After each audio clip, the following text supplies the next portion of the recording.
సర్వ బ్రహ్మాండాలలో వ్యాపించి ఉన్న సత్చిత్ స్వరూపము పరమశుద్ధ చైతన్యము మానవ రూపం దాల్చి కరుణతో మానవుని దగ్గరకు తీసుకుంటే ఏ రూపం వస్తుంది? వేరే ఏ రూపము కాదు, కేవలము అమ్మ రూపంలో వస్తుంది. మానవాడినందరినీ బిడ్డలుగా దగ్గరకు తీసుకుని వారి కర్మలు తీసివేసి వారిని తనలో కలుపుకుంటుంది. ఆ శుద్ధ పరబ్రహ్మ రూపమైన కరుణావాత్సల్య చూపుల అమ్మనే జిల్లెలమూడి అమ్మ, విశ్వజనని. అలా రూపుదాల్చిన అమ్మకు వందనం. ఓం శ్రీమాత్రే నమః.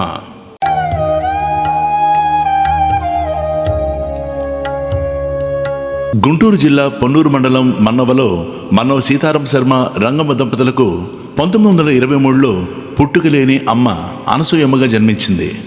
ఆమె పుట్టిన నాటి నుంచి కూడా దైవత్వం చూపుతూ ఉండేది. అమ్మకు జన్మనిచ్చిన మాతృమూర్తి అమ్మకు 3 సంవత్సరాలు ఉన్నప్పుడు మరణించింది.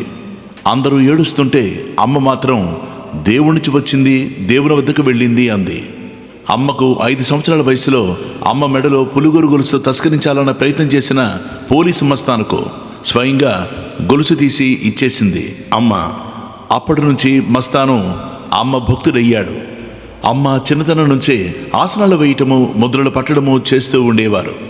ఆమె తాతగారు మరిడయ్య ఆమె చేసే ముద్రలు చూసి ఆమె తన గురువు రత్నమ్మ ఆ రూపంలో వచ్చిందని సంతోషపడేవారట. అమ్మకు 5 సంవత్సరాల వయసులో మౌనస్వామి చీరాలలో బస చేశారని అమ్మ తాతయ్య అమ్మను తీసుకువెళ్లారు. అమ్మ మౌనస్వామిని మరునాడు ఒంటరిగా కలుసుకున్నారు. మౌనస్వామికి అమ్మకు కొంత సంభాషణ నడిచింది. మౌనస్వామి గురువుగారికి ఇచ్చిన మాట ప్రకారం మౌనంగా ఉండేవారు. ఆయన కేవలము అమ్మతో మాత్రమే సంభాషించేవారు.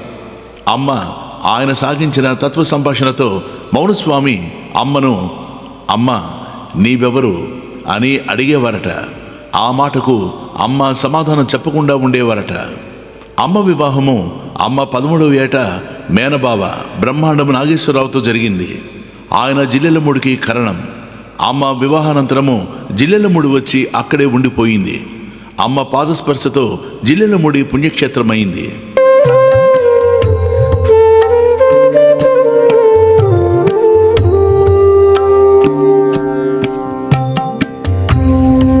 కుర్తాళం ప్రసిద్ధ పీఠాధిపతులు శ్రీ సిద్ధేంద్ర భారతి వారు పుత్తూరు వెంకటేశ్వరరావు కృష్ణభిక్షు అన్న మిత్రుడితో కలిసి జిల్లెలమూడి వెళ్ళారు. అమ్మ ఎంతో ఆదరంగా ఉండేవారు వారితో. శ్రీ పుత్తూరు వారికి దైవం మీద అప్పటికీ నమ్మకం లేదు. ఆయన అమ్మను గమనించడానికి వెళ్ళారు. వారితో పాటు కొందరు పండితులు కూడా వచ్చారు. వచ్చిన పండితుడు అమ్మను బ్రహ్మం గురించి ప్రశ్నించాడు. అమ్మ సమాధానం ఇవ్వక మాటలు కొనసాగిస్తూ ఉండేది. ఇంతలో ఎవరో సంస్కృత గ్రంథమును ఒకదాన్ని ప్రచురించామని మొదటి ప్రతి అమ్మకు కానుక సమర్పించడానికి వచ్చారు. అమ్మ ఆ గ్రంథాన్ని అటు ఇటు తిప్పి ప్రసాదరాయ కులపతి గారికిచ్చి ఇది చదువు నాన్న అన్నారు.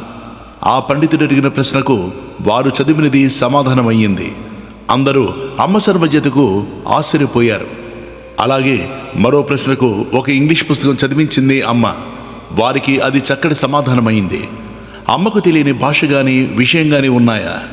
అమ్మ వద్దకు వచ్చిన కృష్ణభిక్షు గుంటూరు ఉద్యోగరీత్యా వచ్చినవాడు.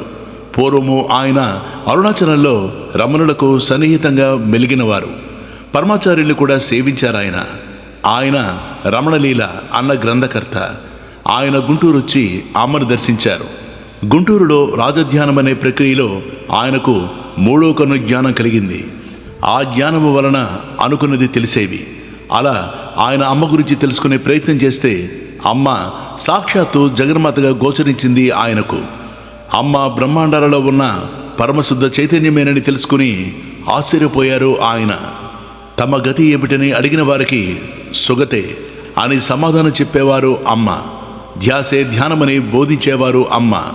అమ్మ పశుపక్షుల మీద సర్వ ప్రాణుల మీద వాత్సల్యం కనబరిచేవారు. ఆమె ప్రేమకు సర్వులు ఒక్కటే. అందరిలోనూ జీవిని చూసేది అమ్మ. అందుకే ఆమె మానవుల్ని పిల్లలుగా ఎలా ఆదరించి వాత్సల్యం చూపేదో అలానే సర్వజీవులపై కరుణ చూపేవారు. నాగుల చవితికి పాలు పొట్టలో పోస్తుంటే అమ్మ పాములు పిలిచి త్రాగించేవారు. ఆమె కరుణ సర్వజీవుల మీద సమానంగా ఉండేది. ఎవరు వచ్చినా ముందు అన్నం తిన్నావా నాన్న అని పలకరించేవారు అమ్మ. జడమైన బ్రహ్మ గురించి అలతి పదాలలో చెప్పి పండిత పామరులకు ఒకేలా మోక్షమిచ్చి వారిని తనలో కలుపుకోవడానికే అమ్మ ఈ భూమి మీద అవతరించింది. అమ్మ మరలా పనులు చేసిన వాటిలో అమ్మ దైవత్వము ప్రకటితమవుతూనే ఉండేది. అమ్మ తిరగలతో ఒడ్లు తిప్పితే ఆమె సువాసన ఆ తిరగలికి ఉండి వారం రోజుల పాటు మురిపించేదట. ఒక భక్తుడు కొందరు దుష్కర్మలు చేస్తున్నారని వారి చేత సత్కర్మలు చేయించమని వేడుకున్నాడట. అప్పుడు అమ్మ తనకు ఏది దుష్కర్మలా కనబడలేదని చెప్పిందట. మరో భక్తుడు వచ్చి, అమ్మ ధ్యానంలో ఉంటే ఏవో రూపాలు, ఏకాగ్రత కుదరడం లేదని మొరపెట్టుకున్నాడట. అమ్మ అతనితో, బాధపడకు నాన్న, అన్ని రూపాలు ఆ పరాత్పరుడివే, నీకు తెలిసిన రూపే ఎందుకు, అన్ని రూపాలు ఆయనవే అనుకో, ధ్యానం కుదురుతుంది అని చెప్పారట అమ్మ.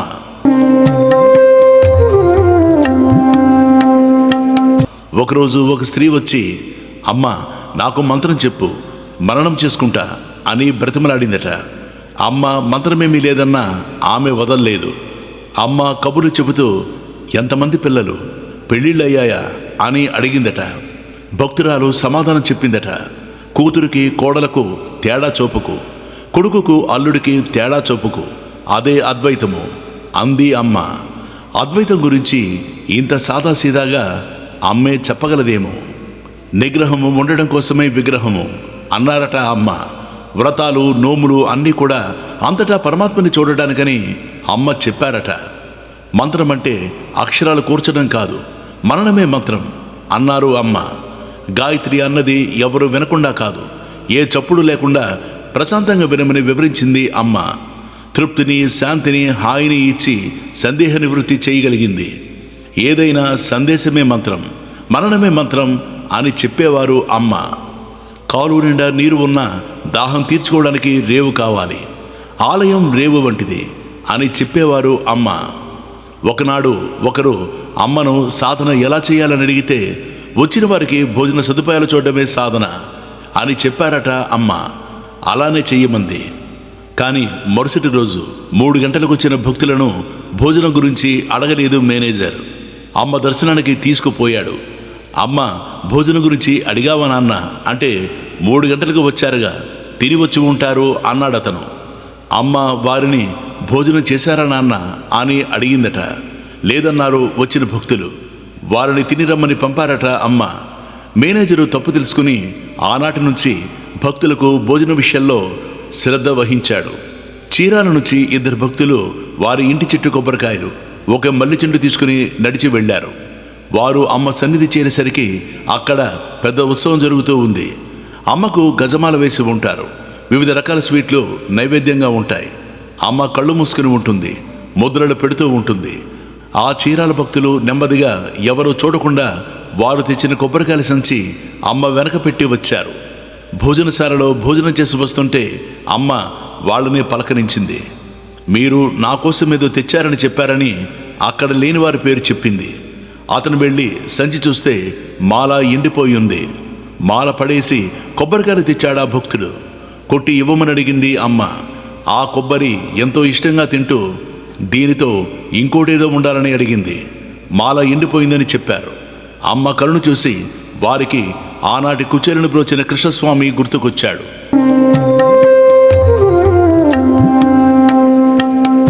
అమ్మ అంత నిరాడంబర ప్రేమ స్వరూపిణి, భక్తులను సర్వులను ఆదరించిన తల్లి. అమ్మను ఎవరన్నా పేపర్ మీద ఏదైనా రాసివ్వమంటే ఆ అని రాసేవారు. అవి బీజాక్షరాలని కుర్తాళస్వామి చెప్పారు. ఆ అంటే అడ్డులేనిది, అమ్మంటే అంతులేనిది, అందరికీ ఆధారమైనది. వీటన్నిటికీ ప్రతిరూపం అమ్మే కదా. అమ్మ మాటలలో నేను, నేనైనా నేను అనేది అంటే అద్వైతము. అంతటా అమ్మే, అమ్మే అందరిలో ఉన్నదని దీని అర్థం. అమ్మ తారక నామము ఒక మహమ్మదీయ భక్తుడు కూర్చాడు. జయహో జయహో మాత, జయ అనసూయ రాజేశ్వరి శ్రీ పరాత్పరి. ఈ నామము 3 ముఖ్య నాడులకు గుర్తు, 3 గ్రంథాలకు గుర్తు, త్రిమూర్తులకు గుర్తు. జనులను పట్టి జిల్లెల మూడిలాగే నామము. అన్నపూర్ణేశ్వరాలయం కట్టించింది అమ్మ. వచ్చిన వారు ఏ వేళైనా అక్కడ భోజనం దొరుకుతుంది. ఆ రోజు నుంచి నేటి వరకు నిరాటంకంగా అన్నదానం సాగుతోంది. 1985లో అమ్మ తన భౌతిక దేహం వదిలేసి అనసూయాలయం ప్రవేశం చేసింది. అక్కడ నేటికి అన్నదానాలు అమ్మ పేరున జరుగుతూనే ఉంటాయి.